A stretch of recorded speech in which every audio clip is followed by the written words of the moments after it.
Bismillahirrahmanirrahim. Assalamualaikum warahmatullahi wabarakatuh. Kita kembali melanjutkan pembahasan di dalam buku At-Taqi Akselerasi Tahsin Tilawah Al-Quran Intensif pada video yang kelima. Pada video yang kelima ini kita akan masuk pada pembahasan bab yang pertama, yaitu konsisten rahang. Pemahaman kita berkenaan tentang konsisten rahang ini sangat penting karena inilah pondasi pertama untuk kita fasih mengucapkan huruf Al-Quran. Adalah bentuk rahang atau bentuk mulut kita. Pengucapan huruf itu bergantung kepada tiga aspek. Tiga aspek ini mengikat kepada seluruh huruf Al-Quran. Tidak ada satupun huruf yang lepas dari tiga aspek ini. Jadi bukan hanya huruf tertentu saja, tapi seluruh huruf Al-Quran terikat dengan tiga aspek. Yang pertama adalah makhorijul huruf, sifatul huruf, tafkhim tarqiq. Makhorijul huruf, tempat keluarnya huruf, sifatul huruf, cara kita mengucapkan huruf, dan yang ketiga tafkhim tarqiq adalah tebal tipis. Kita singkat dengan masiteti. Makhraj, sifat, teti, tebal tipis. Maka tiga aspek ini mengikat kepada seluruh huruf Al-Quran. Bukan huruf tertentu saja, tapi seluruh huruf. Bagaimana kita memahami tiga hal ini? Kita akan analogikan dalam sebuah botol. Sebenarnya semua suara itu bergantung kepada tiga aspek ini.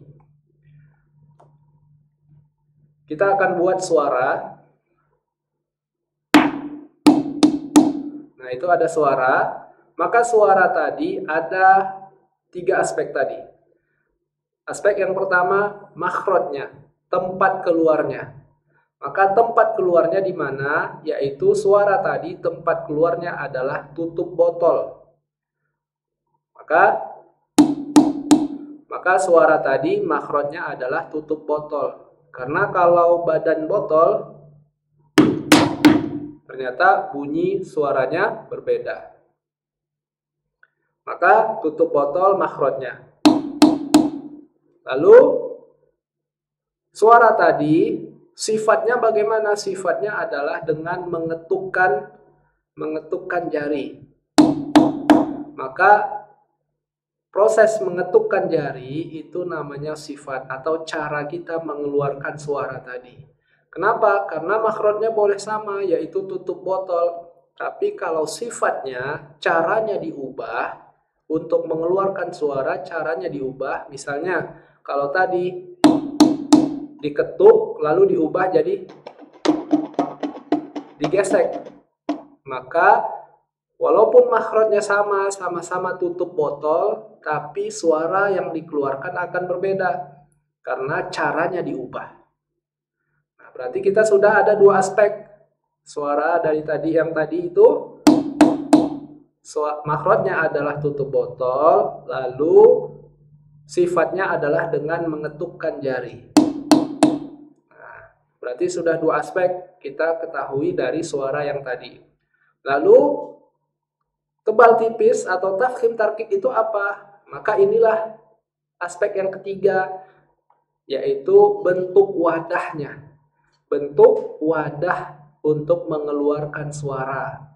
Kenapa? Karena boleh jadi tutup botol makhrajnya sama, tapi caranya juga sama, sifatnya juga sama dengan cara diketuk jarinya. Tapi ternyata wadahnya berubah, bentuknya berubah wadahnya. Misalnya, ini suara tadi seperti ini. Nah, suaranya dari tutup botol, caranya diketuk, lalu bentuk wadahnya seperti ini. Sekarang saya akan ubah bentuk wadahnya. Kalau sekarang bentuk wadahnya seperti ini, lalu saya gepengkan. Nah, seperti ini. Maka ternyata suara yang dihasilkan akan berubah. Nah, berubah suara yang dihasilkan dengan suara yang pertama tadi. Walaupun sama-sama makhrajnya, tutup botol, lalu caranya sama-sama diketuk, tapi karena bentuk wadahnya diubah jadi tipis, maka suara yang dihasilkan berbeda. Maka inilah analogi dari bagaimana kita mengucapkan huruf Al-Quran harus memperhatikan 3 aspek, yaitu makhraj, sifat, tebal, tipis. Makhraj itu adalah tempat keluarnya huruf, sifat itu adalah cara kita mengucapkan huruf, dan yang terakhir adalah bagaimana bentuk rahang kita, rahang tebal atau rahang tipis.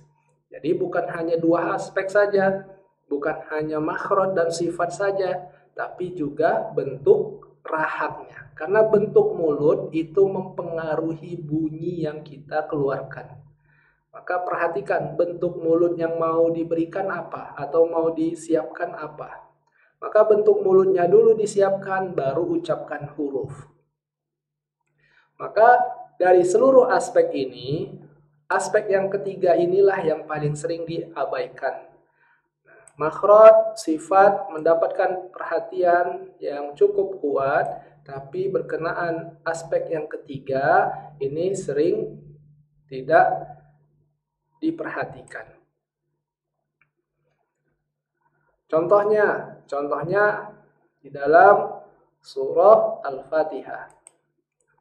Ayat yang ke-6. Di sini kita akan coba kupas berkenaan tentang aspek rahang. Ihdina. Sampai bunyi na itu harus keluar dari rahang tipis. Tidak boleh berubah na-nya jadi tebal. Karena sering sekali na ini dibaca agak tebal. Bukan tebal tapi agak tebal. Contoh ihdinos. Nah, dia tidak tebal tapi agak tebal. Maka tidak ada huruf yang agak tebal. Tapi hanya 2 pilihan, tipis dan tebal. Tidak boleh agak tipis atau agak tebal. Kalau dia tipis, harus sempurna tipisnya. Kalau dia tebal, harus sempurna tebalnya. Maka cara bacanya, ihdinas, nas, nah, lalu rahangnya naik ke sod. Nas, sodnya keluar dari rahang tebal. Ihdinasi. Lalu sod keluar dulu, bunyi sofirnya 2 kali lipat karena ada tanda tasdid. Tanda tasdid itu adalah bunyi sukun dan harokat ini juga membawa bunyi sukun. Maka bunyi hurufnya mengalir 2 kali lipat. Ihdinasi. Lalu yang turunnya itu hanya bunyi harokatnya saja. Ihdinasi. Dan turunnya juga dalam bunyi tebal. Tidak sampai menjadi kasroh tipis. Ihdinasi. Ro buka mulut karena dia harokat fathah. Ro. Ihdinasi to buka juga mulut to. Karena apa? Karena to itu berharokat fathah. Kalau tidak dibuka mulutnya atau mulutnya tidak bergerak, maka itu namanya sukun. Karena arti sukun itu diam. Jadi kalau ada huruf bertanda sukun, mulutnya diam. Kalau huruf bertanda harokat fathah, artinya bergerak membuka. Harokat artinya bergerak, fathah artinya membuka. Maka huruf yang memiliki harokat fathah, mulutnya bergerak membuka. Ihdinas sirata, lalu ketemu lam. Lam ini adalah huruf yang spesial. Karena huruf lam ada satu kondisi saja dia dibaca tebal, yaitu di dalam lafaz Allah. Selain lafaz Allah, tidak boleh ada satu kata pun yang memiliki lam tebal. Karena lam tebal itu khusus hanya milik lafaz Allah. Maka di sini lam tidak boleh tebal. Karena sebelumnya to. Lam ini tidak boleh menumpang di rahang to, karena nanti dia jadi ikut tebal. Haknya huruf lam di sini harus tipis. Maka ihdinas siratal, ihdinas siratal, tol. Maka lamnya kalau tebal maka bunyinya ihdinas siratal lalu ketemu sin. Sin bunyi huruf harus tipis. Sedangkan bunyi tipis tidak bisa keluar ketika bentuk mulut kita monyong. Karena posisi terakhir kita lagi monyong mu. Maka tarik bibirnya mus, mus. Supaya bunyi sinnya s, bukan s. Sin tidak boleh numpang di rahang u. Karena sin harus keluar dari rahang tipis. Ihdinas siratal mustaqim. Huruf qaf di sini huruf tebal, hanya kalau dia berharokat kasroh dia memiliki kaedah tafkhim nisbi, tebal yang sangat lemah. Rahangnya tidak naik ke rahang tebal, jadi tebal yang sangat lemah. Nah, cara bacanya mustaqim, mustaqim. Nah, itu qaf. Kalau qaf berharokat kasroh, cara bacanya tafkhim nisbi, tebal yang lemah. Tapi shad ini tidak pernah berubah jadi tebal yang lemah. Rahangnya harus selalu naik ke rahang tebal yang berbentuk O. Kalau dibaca tebal lemah, ihdinas siratal mustaqim. Nah, itu namanya cara baca tebal lemah. Ihdinas. Nah, bukan, tapi ihdinas. Nah, tebalnya itu kuat. Kalau qaf baru tebal yang lemah.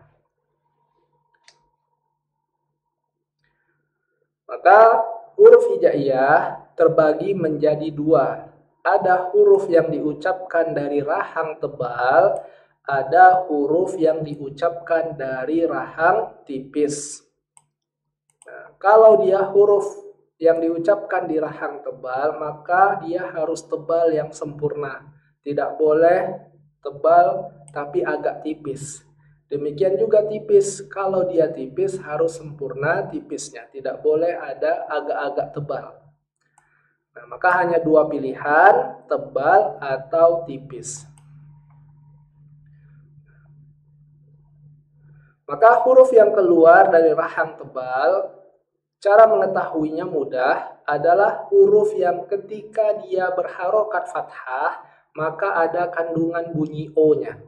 Maka semua huruf yang punya kandungan bunyi O-nya, maka itu huruf tebal. So, tebal. Do, tebal. To, kalau dia berharokat fathah, ada bunyi O-nya, berarti huruf tebal. So, do, to, zo, go, nah itu tebal. Kho, ko, berarti huruf tebal. Nanti ada berapa yang spesial karena tebalnya menjadi tebal yang lemah. Kita akan bahas di video selanjutnya. Maka di sini kita bahas pada umumnya, kondisinya nanti akan dibaca tebal. Cara baca huruf tebal adalah mulut kita berbentuk seperti huruf O. O yang normal, tidak O yang dibuat-buat. Jangan O, tapi O normal. O, tidak O, tidak O, tidak normal saja. O.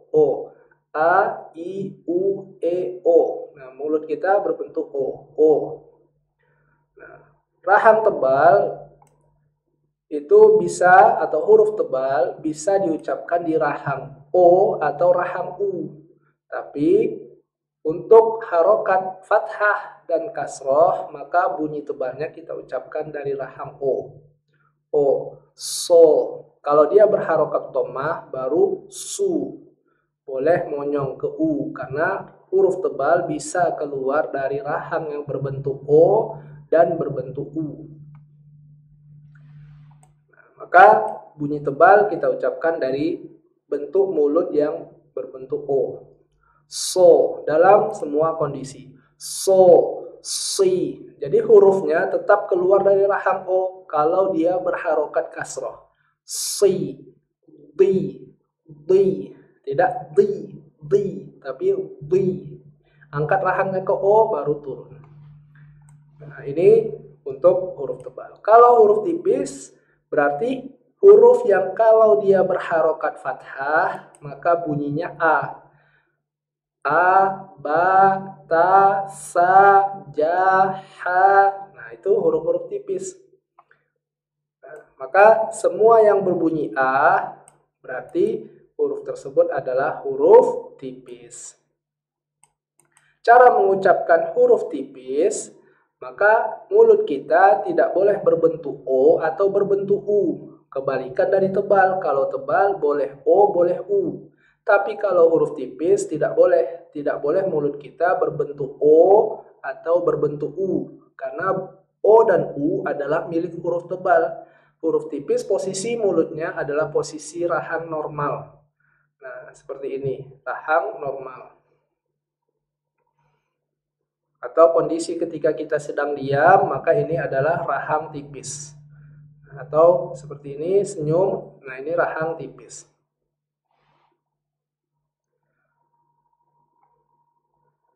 Baik, ini untuk pembahasan awal berkenaan tentang pembagian huruf hijaiyah, ada huruf tebal dan huruf tipis.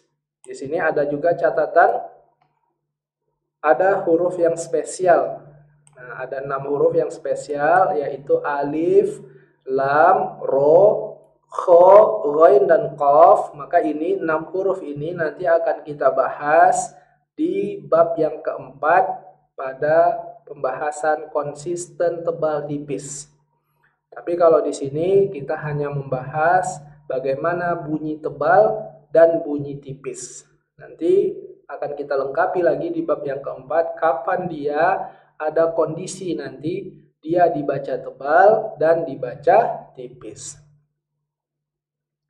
Baik, insyaallah ini untuk video kita yang ke-5. Kita lanjutkan pada video yang ke-6. Assalamualaikum warahmatullahi wabarakatuh.